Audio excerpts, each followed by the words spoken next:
নমস্কার দর্শকবৃন্দ, আমি ডক্টর তপন চৌধুরী। আমার ইয়োঘুমিও চ্যানেলে আপনাদের সবাইকে স্বাগত জানাই। আশা করি আপনারা সবাই সুস্থ আছেন এবং ভালো আছেন। দর্শকবৃন্দ, কল্পনা করুন তো আপনার কোমর থেকে পা বেয়ে ব্যথা নিচের দিকে নামছে, বিদ্যুতের মতো ব্যথা নিচের দিকে নামছে। কেউ হয়তো ঠিকঠাক করে বসতে পারছেন না, কেউ হয়তো ঠিকঠাক করে দাঁড়াতে পারছেন না, কেউ হয়তো ঠিকঠাক করে হাঁটতে পারছেন না। অনেকে রাতের দিকে কোমর ব্যথায় বা পায়ের ব্যথায় বা হাঁটুর ব্যথায় বা পায়ের নিচে ব্যথা নেমে যাচ্ছে, এই টাইপের ব্যথায় অত্যন্ত কাহিল বা অত্যন্ত বিরক্তিকর বিভিন্ন রকমের ঔষধ খেয়েছেন, কিন্তু কোনো মতে ব্যথা কমছে না। এছাড়াও আপনাদের মধ্যে অনেকেরই দেখতে পাওয়া যায় যে ব্যথার জন্য রাতে কিন্তু ঠিকঠাক করে ঘুম আসে না, বা সকালে ঘুম থেকে উঠলেও আপনারা যখন সকালবেলাটা ঘুম থেকে উঠে বেড থেকে নিচে নামেন, তারপরে থেকেই আপনার কিন্তু ব্যথা যন্ত্রণার যে সমস্যা সেটা শুরু হয়। এছাড়াও অনেকেরই মাসিকের ব্যথা হয়, প্রচুর ব্যথা হয়, তীব্র ব্যথা হয়, অনেকে কিন্তু সহ্য করতে পারেন না। এছাড়াও দর্শকবৃন্দ, তার সাথে সাথে অনেকের লাম্বাগো প্রবলেম রয়েছে, স্লিপ ডিস্কের প্রবলেম রয়েছে। অনেকেই তখন ভাবেন যে হয়তো আমার ক্ষেত্রে বড় রকমের একটা সমস্যা হয়েছে। কেউ বলে আপনাকে সায়াটিকার সমস্যা হচ্ছে আপনার, কেউ বলে স্লিপ ডিস্কের সমস্যা হচ্ছে, কেউ বলে আপনার মাসেল পেনের সমস্যা হচ্ছে।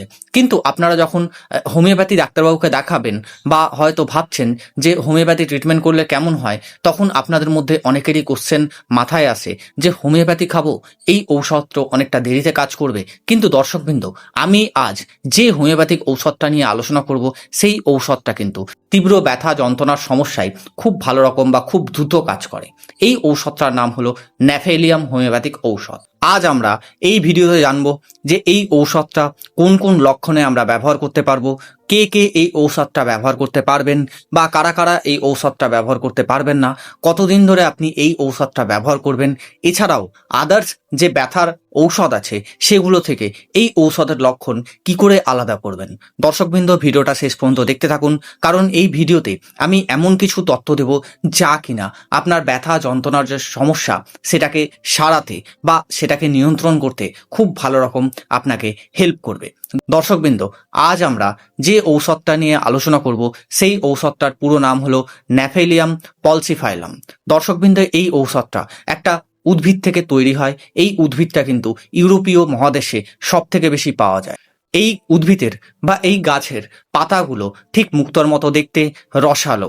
আগেকার দিনে কি হতো যে গরু ছাগল এই পাতাটাকে কিন্তু খুব আনন্দের সাথে চিবিয়ে খেত, তাই এটাকে কার্ড উইড বা সুইট ওভারলাস্টিং হিসাবেও ডাকা হতো। দর্শকবৃন্দ, এই উদ্ভিদের প্রায় সমস্ত অংশ থেকেই তৈরি হয় এই মাদার টিংচার, এবং এই ঔষধটা আপনার বিশেষ করে যদি নার্ভের সমস্যা থাকে, বিশেষ করে যদি আপনার পায়ে হাতে যন্ত্রণা থাকে, কোমরের ব্যথা থাকে বা আপনার হাঁটুতে ব্যথা হয়েছে, তাহলে এসব ক্ষেত্রে কিন্তু খুব ভালো রকম কাজ করে। অনেক মানুষই মনে করেন যে হোমিওপ্যাথি ঔষধ খাওয়া মানে আমি কিন্তু ধীরে ধীরে সারবো। কিন্তু আপনি যদি হোমিওপ্যাথি ঔষধ ভালো করে বুঝেন, হোমিওপ্যাথিটাকে ভালো করে বুঝেন, তাহলে অবশ্যই আপনি জানতে পারবেন যে হোমিওপ্যাথিতে এমন কিছু হোমিওপ্যাথিক ঔষধ আছে যা কিনা আপনার অ্যাকিউট কোনো সমস্যা যদি হয় বা কোনো ইমার্জেন্সি সমস্যা হলো বা ইমার্জেন্সি পেন হলো, তাহলে সেখানটায় কিন্তু খুব ভালো রকম হেল্প করে। যেমন ধরুন, আপনার যদি ব্যথা প্রচুর পরিমাণে হচ্ছে, আপনার যদি নার্ভে ব্যথা হচ্ছে, আপনার যদি সায়াটিকার ব্যথা হচ্ছে, আপনার যদি স্লিপ ডিস্কের ব্যথা হচ্ছে, বা আপনার যদি কোমর যন্ত্রণা হচ্ছে, আপনার যদি কোমর থেকে পা পর্যন্ত ব্যথা নেমে যাচ্ছে, আপনার যদি তীব্র মাসিকের ব্যথা হচ্ছে, তাহলে এসব সমস্যায় আমরা কিন্তু বেশিরভাগ ক্ষেত্রে এই ন্যাফেলিয়াম হোমিওপ্যাথিক ঔষধ অ্যাজ এ ইমার্জেন্সি মেডিসিন রূপে আমরা কিন্তু ব্যবহার করি। এবং আমরা দেখি যে এই ঔষধটা যখন একজন পেশেন্ট ঠিকঠাক টাইম মতো বা নিয়ম মতো যদি সেবন করতে পারেন, তাহলে তার ক্ষেত্রে যে ব্যথা যন্ত্রণার সমস্যা সেটা কিন্তু খুব তাড়াতাড়ি সেরে যায়। এইবার আমি যদি এই ঔষধটা কি কি লক্ষণে আপনি ব্যবহার করবেন সেটা যদি আমি একটু ডিটেলসে বলি, তাহলে বলবো দর্শকবৃন্দ, এই ঔষধের ব্যবহার কিন্তু আমরা বিশেষ করে স্লিপ ডিস্কের সমস্যায় ব্যবহার করি। স্লিপ ডিস্ক বলতে আপনারা কি বুঝেন না, অনেকেই আছেন যারা কিনা কোনো একটা ভারী কিছু তুলতে গিয়ে তার কিন্তু কোমরে হ্যাচকা টান লাগে, তার ব্যথা যন্ত্রণা হয়, এতটাই ব্যথা যন্ত্রণা হয় যে ব্যথাটা হয়তো কোমরের মধ্যে একটা ছোট জায়গায় সীমাবদ্ধ অবস্থায় রয়েছে। কোমরটা যেন কেউ চেপে ধরে আছে। আবার ব্যথাটা অনেক সময় কোমর থেকে পেছন দিক পর্যন্ত নামে। অনেকেরই দেখতে পাওয়া যায় যে ব্যথাটা কোমর থেকে হাঁটু পর্যন্ত নামছে। আবার অনেকেরই দেখতে পাওয়া যায় যে কোমর থেকে পায়ের আঙুল পর্যন্ত ব্যথা কিন্তু নেমে যায়। অনেক সময় পায়ে একটা ক্র্যাম্প ধরার মতো ব্যথা হয়, অনেক সময় পায়ে ইলেকট্রিক চলাচল করার মতো বা বিদ্যুৎ চলাচল করার মতো বা শক খাওয়ার মতো ব্যথা হয়, অনেকেরই প্যারালাইসিস ভাব হয়, এতটাই ব্যথা যন্ত্রণা হয় তিনি বেড থেকে উঠতে পারেন না, তিনি বসতে পারেন না, তিনি হাঁটতে পারেন না। অনেকেরই আপনি যখন সিটি স্ক্যান রিপোর্ট দেখবেন বা এমআরআই রিপোর্ট দেখবেন তখন আপনি দেখবেন যে স্লিপ ডিস্ক বলতে সেখানে কিন্তু খুব ভালো করে দেওয়া থাকে যে একটা ডিস্ক আর আরেকটা ডিস্কের মধ্যে যে তফাতটা বা যে তফাত থাকা দরকার ছিল বা যে স্বাভাবিক ফাঁক থাকার দরকার ছিল তার থেকে বেশি ফাঁক বেড়ে গেছে, কোনো একটা ডিস্ক বাইরের দিকে বেরিয়ে এসছে, তখন আমরা সেটাকে স্লিপ ডিস্ক হিসাবেই আমরা কিন্তু পেশেন্টকে বলে থাকি। সেই সব সমস্যাতে বা সেই সব ধরনের পেন কমাতে বা ব্যথা যন্ত্রণা কমাতে এই ন্যাফেলিয়াম হোমিওপ্যাথিক ঔষধ কিন্তু খুব ভালো রকম কাজ করে। হয়তো আপনার ক্ষেত্রে আগে ইনজুরি হয়েছিল, আগে আঘাত লেগেছিল, আপনি আর্নিকা ইউজ করেছেন, আপনি রুটা ইউজ করেছেন, আপনি রাস্টক্স ইউজ করেছেন, কিন্তু যখন আপনি ঔষধ খেতেন তখন আপনি ভালো থাকতেন, কিন্তু দেখা গেল যে আপনি ঔষধ বন্ধ করলেন, আপনার ক্ষেত্রে ব্যথা যন্ত্রণার সমস্যা বেড়ে গেল।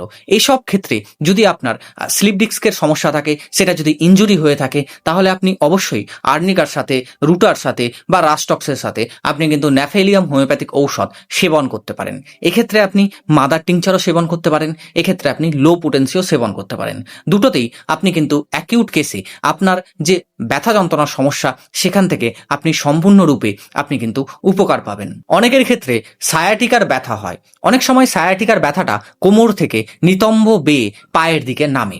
অনেকের ক্ষেত্রে দেখতে পাওয়া যায় যে এই সায়াটিকার ব্যথাটা হয়তো কোমরের এক পাশে হতে পারে বা কোমরের দুই পাশে হতে পারে। অনেকের ক্ষেত্রে এই সায়াটিকার ব্যথাটাই তিনি কিন্তু প্রচুর পরিমাণে ভোগেন।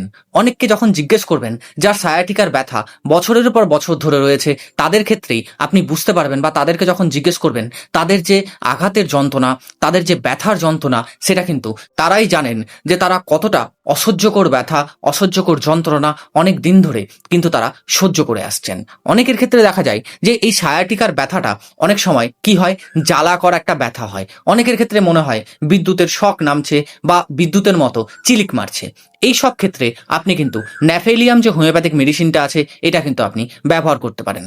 অ্যাকচুয়ালি সায়াটিক নার্ভের উপরে যদি কোনো কম্প্রেশন হয়, যদি কোনো চাপ পড়ে, তাহলেই কিন্তু সায়াটিকার ব্যথা অনেক পেশেন্টের মধ্যে তীব্রভাবে লক্ষ্য করা যায়। এইসব ক্ষেত্রেও আপনি কিন্তু নার্ভটাকে ঠিক করার জন্য বা ব্যথাটাকে কমানোর জন্য আপনি কিন্তু ন্যাফেলিয়াম যে হোমিওপ্যাথিক মেডিসিন আছে এটা কিন্তু ব্যবহার করতে পারেন। যখন আপনি কোনো একটা রোগীকে ন্যাফেলিয়াম দেবেন, আপনি বুঝবেন কি করে যে সেই রোগীটার ক্ষেত্রে ন্যাফেলিয়াম হোমিওপ্যাথিক ঔষধ তার জন্য সব থেকে বেস্ট হবে? না, রোগী যখন আপনার কাছে আসবে সে কিন্তু বলবে যে ডাক্তারবাবু, আমি যখন সোজা হয়ে ঘুমাই বা পা সোজা করে ঘুমাই তখন আমি আরাম পাই, আর পা যখন আমি বুকের কাছে টেনে নিই তখন কিন্তু আমি আরাম পাই। এই যে মডালিটিস বা এই যে ব্যথা কমার যে একটা লক্ষণ, সেটা কিন্তু আপনি সব ব্যথার ঔষধে পাবেন না। এটাই হলো এই ঔষধের সব থেকে ইম্পর্ট্যান্ট লক্ষণ বা গুরুত্বপূর্ণ লক্ষণ। একটা জিনিস মাথায় রাখবেন, হোমিওপ্যাথিতে রোগ যতটা না বেশি আমরা দেখি বা যতটা না বেশি আমরা সারাই, তার থেকে বেশি আমরা গুরুত্বপূর্ণ দিই রোগীর মনের ভাব, রোগীর অনুভূতি, রোগীর কি লক্ষণ হচ্ছে, এটার উপরে বেশ করে কিন্তু আমরা হোমিওপ্যাথি ঔষধ অ্যাকচুয়ালি পেশেন্টকে কিন্তু দিয়ে থাকি। এছাড়াও দর্শকবৃন্দ, হাঁটুর সমস্যায় এই ন্যাফেলিয়াম হোমিওপ্যাথিক ঔষধ খুব ভালো রকম কাজ করে। আপনারা অনেকেই আছেন যারা কিনা যখন হাঁটেন তখন তাদের হাঁটুর মধ্যে থেকে একটা কটকট শব্দ হয়। অনেকে সিঁড়ি বেয়ে উপরের দিকে উঠতে পারেন না, অনেকে আবার চেয়ারে অনেকক্ষণ ধরে বসে আছেন, তিনি কিন্তু ঠিকঠাক করে চেয়ার থেকেই উঠতে পারছেন না বা কোনো একটা জিনিস সাপোর্ট করে তাকে কিন্তু উঠতে হচ্ছে। এই সব সমস্যাতে এছাড়াও দর্শকবৃন্দ, যদি দেখা যায় যে আপনার হাঁটুতে কোনো সমস্যা আছে, গাউটের সমস্যা আছে, রিউমাটয়েড আর্থারাইটিসের সমস্যা আছে, অস্টিও আর্থারাইটিসের সমস্যা আছে, আপনার হাঁটুর ফ্লুইড কমে গেছে বা আপনার হাঁটুর মধ্যে একটা ইনফ্লামেশন হয়েছে, তাহলে আপনি সেসব ক্ষেত্রে কিন্তু এই ন্যাফেলিয়াম হোমিওপ্যাথিক ঔষধটা ব্যবহার করতে পারেন। এছাড়াও দর্শকবৃন্দ, যদি আপনার হাঁটু অবশ হয়ে থাকে, শক্ত ভাব হয়ে থাকে, হাঁটু আপনি ভাঁজ করতে পারছেন না, তাহলেও আপনি ন্যাফেলিয়াম যে হোমিওপ্যাথিক মেডিসিনটা আছে সেটা আপনি ইউজ করতে পারেন। এছাড়াও দর্শকবৃন্দ, কারো কারো যদি ইউরিক অ্যাসিড বেড়ে যায়, গাউটের সমস্যা হয়, তাহলেও আপনি ন্যাফেলিয়াম হোমিওপ্যাথিক ঔষধ ব্যবহার করতে পারেন। ন্যাফেলিয়াম হোমিওপ্যাথিক ঔষধ গাউটের ক্ষেত্রে যদি আপনি কাউকে দেন, তাহলে আপনি তাদের মুখ থেকে শুনতে পাবেন যে তাদের হাতের আঙুল হোক, পায়ের আঙুল হোক, যে কোনো জয়েন্ট হোক, সেই জয়েন্টে ব্যথা যন্ত্রণা হবে, রাতের দিকে ব্যথা যন্ত্রণা বেড়ে যাবে, সেই আঙুলের মধ্যে বা সেই জায়গাটার মধ্যে কোনো একটা স্পর্শ, এমনকি বিছানার চাদরের স্পর্শও সে সহ্য করতে পারবে না। প্রচুর পরিমাণে তার ব্যথা যন্ত্রণা হবে, হাঁটু ফুলে যেতে পারে, জয়েন্ট ফুলে যেতে পারে, ইনফ্লামেশন হতে পারে, লালচে হতে পারে, বা সেই জয়েন্ট আপনি যখন হাত রাখবেন সেই জয়েন্টের যে উত্তাপ সেটা বেড়ে যেতে পারে, বা একটু গরম ফিল হতে পারে। সেই সব জায়গাতে বা ইউরিক অ্যাসিড কমাতে বা ইউরিক অ্যাসিডের ক্রিস্টাল কমাতে আপনি কিন্তু ন্যাফেলিয়াম হোমিওপ্যাথিক ঔষধ ব্যবহার করতে পারেন। এছাড়াও দর্শকবৃন্দ, আমি আগে বললাম অস্টিও আর্থারাইটিস কেসে, রিউমাটয়েড আর্থারাইটিস কেসে যারা অনেক দিন ধরে ভুগছেন তাদের কেসেও কিন্তু এই ন্যাফেলিয়াম হোমিওপ্যাথিক ঔষধ ব্যবহার করা যায়। তবে এটুকু মনে রাখবেন, কোথাও যদি কোনো প্যাথোলজিক্যাল চেঞ্জেস হয়ে যায় আর্থারাইটিসের ক্ষেত্রে, তাহলে সেসব ক্ষেত্রে কিন্তু এই ঔষধ তাকে হয়তো সারাতে পারলো না, বা সেই ব্যথাটাকে হয়তো পুরোপুরি নির্মূল করতে পারলো না, কিন্তু অ্যাজ এ সাপোর্টিভ মেডিসিন রূপে খুব ভালো রকম কাজ করবে। এছাড়াও দর্শকবৃন্দ, যেসব মহিলারা পিরিয়ডের অসহ্য যন্ত্রণায় ভোগেন, যাদের ক্ষেত্রে পিরিয়ড শুরু হওয়ার আগে তাদের কিন্তু কোমর ব্যথা হয়, তাদের তলপেটে ব্যথা হয়, এবং যত ফ্লো চলতে থাকে তত কিন্তু তার ব্যথা কমতে থাকে। পিরিয়ডের আগে তাদের এতটাই ব্যথা হয় যেন তাদের মনে হয় কোমর কেউ ভেঙে দিচ্ছে। তারা কিন্তু ঠিকঠাক করে বেড থেকে উঠতে পারেন না, বা বিছানায় ঘুমাতে পারেন না, তারা হাঁটতে পারেন না, বসতে পারেন না, চলতে পারেন না। এই সব ক্ষেত্রেও ন্যাফেলিয়াম যে হোমিওপ্যাথিক ঔষধ আছে সেটা কিন্তু খুব ভালো রকম কাজ করে। এছাড়াও দর্শকবৃন্দ, এই ঔষধটা যে কোনো ব্যথা যন্ত্রণার কেসে আপনি ব্যবহার করতে পারেন। শুধু মনে রাখবেন যে যে জায়গাটায় ব্যথা হচ্ছিল সেখানে একটা অবশ ভাব আসবে, কিছুক্ষণ ধরে অবশ থাকবে, তারপর আবার ব্যথা ভাবটা ফেরত আসবে। এটাই হলো এই ঔষধের সব থেকে বেশি গুরুত্বপূর্ণ লক্ষণ। এরপরে সব থেকে বেশি গুরুত্বপূর্ণ যে ব্যাপার সেটা হলো দর্শকবৃন্দ ডোজিং। আপনারা খাবেন কি করে এই ঔষধটা, বা সেবন করবেন কি করে? এই ঔষধটা মূলত আমরা যখন পেশেন্টকে দিই তখন আমরা কিন্তু মাদার টিংচার ফর্মেই দিয়ে থাকি। এক্ষেত্রে আপনি যদি ন্যাফেলিয়াম মাদার টিংচার সেবন করেন তাহলে ডোজ হবে 10 ফোঁটা করে দিনে 3 বার। খাওয়ার আগে 1 কাপ নর্মাল জলে আপনি মিশিয়ে এই ঔষধটা সেবন করতে পারেন। যতদিন আপনার ব্যথা থাকবে ততদিনে এই ঔষধটা আপনি সেবন করলেন। যেদিন আপনার ব্যথা পুরোপুরি কমে যাবে সেই দিন থেকে আপনি এই ঔষধটা খাওয়া বন্ধ করে দিলেন। যদি দেখা যাচ্ছে যে আপনি ন্যাফেলিয়াম মাদার টিংচার 1 থেকে 2 মাস বা 3 মাস সেবন করেছেন, তারপরেও আপনার ব্যথা যন্ত্রণা রয়েছে, কিন্তু ন্যাফেলিয়াম খেয়ে আপনি খুব ভালো আছেন, তাহলে আপনি সেক্ষেত্রে ন্যাফেলিয়াম 6 পোটেন্সি বা 30 পোটেন্সি সেবন করতে পারেন। এক্ষেত্রে ডোজ হবে 2 ফোঁটা 2 চামচ জলের সাথে মিশিয়ে দিনে 3 বার বা দিনে 4 বার। আপনার সমস্যা মতো বা আপনার লক্ষণটা কতটা গভীর আছে সেই অনুযায়ী আপনি কিন্তু খাওয়ার আগে কিছুদিন সেবন করতে পারেন। এতেও দেখবেন যে আপনার যা সমস্যা সেটা কিন্তু আস্তে আস্তে কমতে থাকবে। এরপরে যদি আপনার মনে হয় যে আপনি ন্যাফেলিয়াম 200 সেবন করবেন বা 1M সেবন করবেন, তাহলে সেক্ষেত্রে আপনাকে অবশ্যই কাছের কোনো অভিজ্ঞ চিকিৎসকের কাছে পরামর্শ নিতে হবে। তার পরামর্শ মতো আপনি এই ঔষধের যে কোনো হাই পোটেন্সি কিন্তু আপনি সেবন করতে পারেন। কেন আমি সেবন করতে মানা করছি এই হাই পোটেন্সি নিজে থেকে? তার কারণটা হলো, যখন আপনি 630 বা মাদার টিংচার সেবন করবেন তখনই কিন্তু আপনার যে অ্যাকিউট প্রবলেম, যেটা আপনার এমার্জেন্সি মেডিসিন রূপে আপনি এই ঔষধটা সেবন করতে চাইছেন, সেটা আপনার ক্ষেত্রে অনেকটা সলভ হয়ে যাবে এবং আপনি অনেকটা বেটার থাকবেন। কখন আমরা 200 পোটেন্সি ব্যবহার করি না, যাদের ক্ষেত্রে ক্রনিক কেস রয়েছে, যারা অনেক দিন ধরে ব্যথা যন্ত্রণার সমস্যায় ভুগছেন, তাদের ক্ষেত্রে কিন্তু আমরা হাই পোটেন্সি এই ঔষধের ইউজ করি বা পেশেন্টকে দিয়ে থাকি। তাই আপনার ক্ষেত্রে হাই পোটেন্সি নেওয়ার আগে অবশ্যই চিকিৎসকের পরামর্শ দরকার। তবে যদি আপনি চান যে এই ঔষধ সব থেকে ভালো বা সব থেকে তাড়াতাড়ি যেন আপনার মধ্যে কাজ করে, তাহলে আপনি অবশ্যই চেষ্টা করবেন 1 কাপ উষ্ণ গরম জল নিতে, তার মধ্যে মাদার টিংচার দিয়ে খেতে বা তার মধ্যে পোটেন্সি ঔষধ দিয়ে খেতে।